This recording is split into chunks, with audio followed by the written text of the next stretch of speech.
महफिल में दूर जो खड़ा था, दिल उसी पे जा अड़ा था। नजर ठहरी तो ठहर ही गई, लौट आने को फासला बड़ा था। पहर चले कई दिन ढले, फिर जो रास्ता भिड़ा था, तो किस्सा यूं हुआ था। नातवा वजूद का तार हर छिड़ा था। हंसता रहा कुछ देर और कुछ छेंकता रहा, देखे बगैर मुझको वो देखता रहा।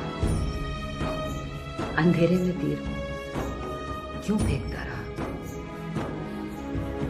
वो खोखला तबस्सुम हालात से जड़ा, इसलिए हर बात पे बिन बात को लड़ा। उससे क्या शिकायत, वक्त ही जो पड़ा था। अपनी लगाई आग में वो भी तो जल पड़ा।